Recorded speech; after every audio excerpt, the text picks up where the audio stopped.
Dear student, आज के lecture में हम बीएससी ऑनर्स मैथमेटिक्स का सेकंड ईयर का जो सेमेस्टर थर्ड है, इसमें एक चैप्टर है ordinary differential equation of higher order.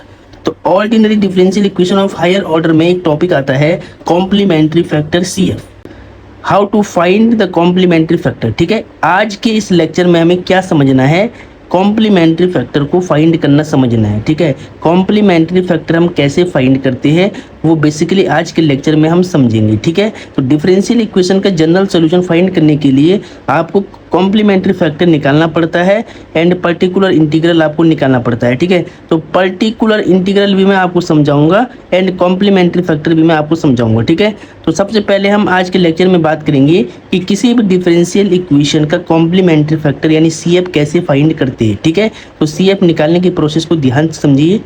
तो डियर स्टूडेंट, सीएफ निकालने के लिए सबसे पहले मैं एक टेबल यहाँ पे बना रहा हूँ। ठीक है, एक टेबल बना के आपको समझाता हूँ। इस टेबल को आपको याद रखना है। फॉर्मूले में सीएफ के यहाँ पे लिखवा रहा हूँ, तो सीएफ की फॉर्मूलों को आपको बिल्कुल ध्यान से समझना है। लेक्चर मोस्ट इंपॉर्टेंट होने वाला है। आज के लेक्चर में मैं आपको सीएफ समझा के ही रहूँगा। ठीक है, देखिए ध्यान से। पहले वाले पेज पे मैं थोड़ा सा सीएफ के फॉर्मूले लिखता हूँ।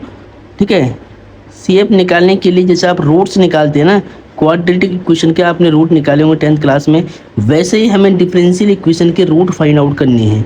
और रूट फाइंड आउट करने के बाद हम क्या करेंगे, सीएफ निकालने के लिए फॉर्मूले यूज करेंगे। ठीक है, तो यहाँ पर एक टेबल में बना देता हूँ आपके सामने और सारे फॉर्मूले 1 बाई 1 करके यहाँ पे लिख लेता हूँ। पहले हम डिस्टिंक्ट रूट के लिए यानी अलग अलग डिफरेंट रूट के लिए फॉर्मूला मैं यहाँ पे लिखता हूँ। ठीक है, फिर इक्वल रूट के लिए आएगा और फिर कॉम्प्लेक्स रूट के लिए आएगा। ठीक है, तो पहले डिस्टिंक्ट रूट के लिए, रियल एंड डिस्टिंक्ट रूट के लिए हम क्या करेंगे, यहाँ पर सीएफ यानी कॉम्प्लीमेंट्री फैक्टर को निकालने के लिए फॉर्मूला यहाँ पे लिखेंगे। ठीक है, ताकि आपको बेहतर तरीके से बात समझ में आई। तो माय डियर स्टूडेंट, सबसे पहले हम क्या करते हैं, यहाँ पे सीएफ के लिए फॉर्मूले लिखते हैं। ठीक है, तो डियर स्टूडेंट, सबसे पहले इसमें 3-4 केस है। ठीक है, इसमें 3-4 केस है। तो फर्स्ट केस में क्या होता है कि डिस्टिंक्ट रूट के लिए हम सीएफ के फॉर्मूले याद करते हैं। फिर सेकंड केस में इक्वल रूट के लिए होता है और थर्ड केस में कॉम्प्लेक्स रूट के लिए होता है। ठीक है, तो यानी केस फर्स्ट में जो फॉर्मूले मैं यहाँ पे लिखवा रहा हूँ वो रियल एंड डिस्टिंक्ट केस के लिए यानी फर्स्ट केस के लिए। ठीक है, तो सबसे पहले तो आपको यहाँ पे लिखना है nature of roots, nature of roots. ठीक है, नेचर ऑफ रूट्स यानी मूलों का प्रकार, रूट का प्रकार। और यहाँ पे लिखना है सीएफ। ठीक है, फॉर्मूला है सीएफ के लिए, क्या है, फॉर्मूला है सीएफ को निकालने का फॉर्मूला में यहाँ पे लिखेंगे। तो सबसे पहले हम क्या करेंगे, यहाँ पे फॉर्मूले के लिए मुझे यहाँ पे 3 टाइप से आपको लिखने हैं। ठीक है, बाकी आप सेम बनाते जाएंगे ऐसे ही। वैसे इसमें जो डिफरेंशियल इक्वेशन आएगी वो 4 डिग्री तक आएगी, यानी 4 डिग्री तक यानी 4 रूट तक आप निकाल सकते हैं। इसके बाद हम ज़्यादा रूट नहीं निकालते हैं, तो उसी हिसाब से मैं यहाँ पे लिख रहा हूँ। ठीक है, तो देखिए ध्यान से, नेचर ऑफ रूट। अगर आप किसी भी डिफरेंशियल इक्वेशन को सॉल्व करके उसके रूट निकाल ले, जैसे आपने 10th क्लास में निकाले थे, है ना, आपने क्वाड्रेटिक इक्वेशन के रूट्स 10th क्लास में निकाले थे ना, तो वैसे ही हमें डिफरेंशियल इक्वेशन के रूट भी निकालने हैं। तो सबसे पहले वाले में क्या है, फर्स्ट पार्ट में क्या है कि 1 रियल एंड 1 रियल रूट्स। अगर डिफरेंशियल इक्वेशन के केवल एक ही रूट है, जैसे कि x की वैल्यू 1, x इक्वल टू 1 है, तो उस केस में हम क्या करेंगे, उस केस में CF को निकालने का फॉर्मूला होता है CF equal to C1 e की पावर m1x। ठीक है, अगर एक ही रूट केवल m1 हम निकालते हैं क्वेश्चन में, अगर क्वेश्चन के अकॉर्डिंग अगर 1 रियल रूट यानी m1 खाली निकलता है, m1 इक्वल टू 2, 3, 4 कुछ भी हो सकता है, तो उस केस में CF निकालने का फॉर्मूला होता है C1 e की पावर m1x। ठीक है, दूसरा क्या है, 2 real and distinct root, 2 real and distinct root यानी 2 अलग अलग रूट, जैसे कि मान लो m1 की वैल्यू 1 आ गई और m2 की वैल्यू -2 आ गई, यानी दोनों रूट डिफरेंट है, अलग अलग है।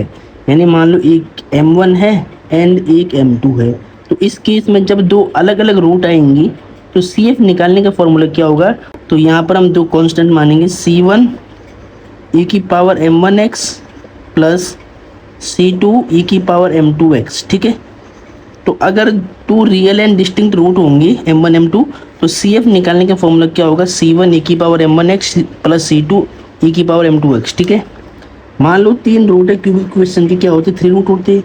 तो यहाँ लिखेंगे हम 3 रियल एंड डिस्टिंक्ट रूट, समान रूट का भी मैं बताऊंगा, ठीक है, इक्वल रूट के लिए भी लिखूंगा बाद में। पहले हम क्या करेंगे, डिस्टिंक्ट रूट के लिए सीख रहे हैं। ठीक है, तो अगर 3 रियल एंड डिस्टिंक्ट रूट होंगे, यानी एक मान लो m1 हो सकता है, m1 की वैल्यू मान लो 1 है, m2 की वैल्यू मान लो 2 है और m3 की वैल्यू मान लो 3 है।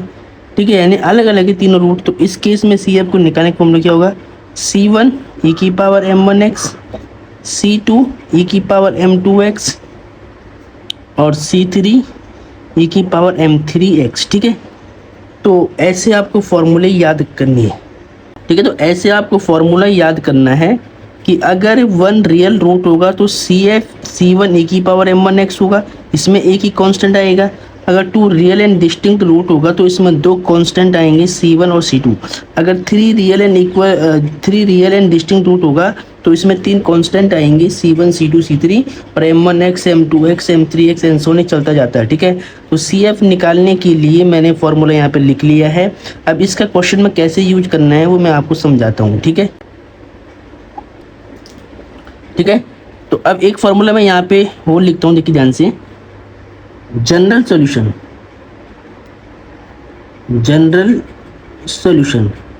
तो जनरल सॉल्यूशन निकालने के लिए आपके पास फॉर्मूला क्या होता है, y equal to CF plus में PI। ठीक है, जहाँ पे हम CF को बोलते हैं कॉम्प्लीमेंट्री फैक्टर और PI होता है पर्टिकुलर इंटीग्रल। तो पर्टिकुलर इंटीग्रल को निकालने के फॉर्मूले में आपको बाद में लिखवाऊंगा। ठीक है, एक डिफरेंशियल इक्वेशन का कंप्लीट सॉल्यूशन निकालने के लिए आपको CF और PI फाइंड आउट करना होता है। ठीक है, लेकिन अभी हम केवल CF निकालना सीख रहे हैं, तो मैं PI का फॉर्मूला अभी नहीं लिखवाऊंगा। अभी मैंने CF का फॉर्मूला आपको लिखवाया है। ठीक है, अभी हम CF वाले क्वेश्चन करेंगे पहले। ठीक है, ठीक है, अभी हम वो क्वेश्चन करेंगे जिनमें PI 0 होता है, तो हमें PI निकालने की जरूरत नहीं पड़ती है। ठीक है, लेकिन आपको फॉर्मूला याद करना है कि जनरल सॉल्यूशन यानी कंप्लीट सॉल्यूशन निकालने का फॉर्मूला क्या होता है, CF यानी कॉम्प्लीमेंट्री फैक्टर प्लस PI यानी पर्टिकुलर इंटीग्रल। ठीक है, इन दोनों को निकाल के हम ऐड करते हैं तो हमें कंप्लीट सॉल्यूशन y की वैल्यू मिलती है। ठीक है, तो ये फॉर्मूला भी आपको याद करना है, बाकी पर्टिकुलर इंटीग्रल के फॉर्मूले में आपको लिखवाऊंगा। ठीक है, अभी तक आपको सिर्फ इतना ही याद रखना है। अब देखिए, इस पर एक क्वेश्चन मैं आपको करके दिखाता हूँ। तो अब डियर स्टूडेंट, इस क्वेश्चन को आप ध्यान से समझिए। पहले इस क्वेश्चन में क्या बोला गया है कि solve the differential equation d² y upon dx² plus 5 dy upon dx plus 6y equal to 0। ठीक है, अब देखिए इस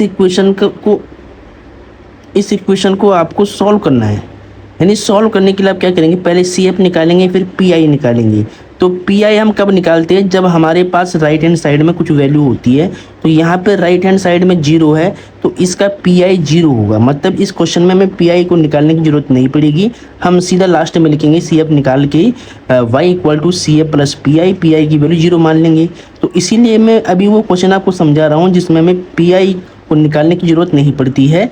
ठीक है, वो ऑटोमेटिक 0 हो जाता है। ठीक है, ठीक है, आगे जब क्वेश्चन आएंगे जिनमें राइट हैंड साइड में कुछ लिखा होगा तो वहाँ पर हमें PI को भी निकालना पड़ेगा। ठीक है, अभी हमें PI को निकालने की जरूरत नहीं है, तो इसीलिए मैं PI के फॉर्मूले अभी नहीं लिखवा रहा हूँ। ठीक है, तो अभी सिर्फ आपको CF पे पहले कमांड करनी है। ठीक है, CF निकालना सीखना है। तो देखिए सॉल्यूशन को स्टार्ट करते हैं। तो डियर स्टूडेंट, सबसे पहले तो हम लिखेंगे यहाँ पे solution and given differential equation. Exam में लिखने का पूरा तरीका बता रहा हूँ। ठीक है, तो डिफरेंशियल इक्वेशन क्या है, d² y अपॉन में dx² प्लस में 5 dy बाई dx प्लस में 6y इक्वल टू 0 है। ठीक है, तो सबसे पहले देखिए, सबसे पहले आपको पता होना चाहिए कि ये सेकेंड ऑर्डर डेरिवेटिव है, ये फर्स्ट ऑर्डर डेरिवेटिव है और ये y है, 6y है। ठीक है, इक्वल टू 0। अब यहाँ पर समझना क्या है कि आपको क्या करना है, सबसे पहले सॉल्व करने के लिए d अपॉन dx यानी जो डिफरेंशिएशन का साइन है d अपॉन dx, इसको कैपिटल D में रिप्लेस करना है। यानी इस इक्वेशन में हम पुट करेंगे d अपॉन dx को d, ऊपर स्क्वायर चल रहा है तो इस पर क्या आएगा, स्क्वायर आएगा। तो ये d² y प्लस में 5। ठीक है, यहाँ पे d अपॉन dx को d रखेंगे तो 5 dy प्लस में 6y सेम रहेगा। ठीक है, हमने क्या किया, हमने d अपॉन डी एक्स को कैपिटल D से रिप्लेस कर लिया है। अब हमें क्या करना होगा, इसमें से y कॉमन करना होगा, डी स्क्वायर प्लस में यहाँ पे 5d बचेगा प्लस में 6 बचेगा, तीनों टर्म्स में से हमने y कॉमन किया इक्वल टू 0। ठीक है, ठीक है। अब हम क्या करेंगे, इसको स्टैंडर्ड फॉर्म में ला करके, स्टैंडर्ड फॉर्म क्या होती है, F D Y equal to Q X होता है। ठीक है, ये क्या होता है, लीनियर डिफरेंशियल इक्वेशन की स्टैंडर्ड फॉर्म है। यहाँ पर एफ डी की वैल्यू क्या है, डी स्क्वायर 5d प्लस 6 है और वाई तो इनटू में है, जो बाहर जो भी लिखा होगा वो क्यू एक्स की वैल्यू होगा। ठीक है, अब हम क्या करेंगे, इस डिफरेंशियल इक्वेशन की बनाएंगे ऑक्सिलरी डिफरेंशियल इक्वेशन बनाएंगे। तो ऑक्सिलरी इक्वेशन बनाने के लिए हम क्या करते हैं, हम यहाँ पर लिखेंगे ऑक्सिलरी इक्वेशन इज, क्या करेंगे, इसको पुट करेंगे एफ डी को 0 के इक्वल। एफ डी की वैल्यू क्या है, देखिए यहाँ पर कंपैरिजन से एफ डी की वैल्यू क्या होगी, डी स्क्वायर प्लस में 5d प्लस में 6, ये एफ डी की वैल्यू इक्वल टू 0 होगा।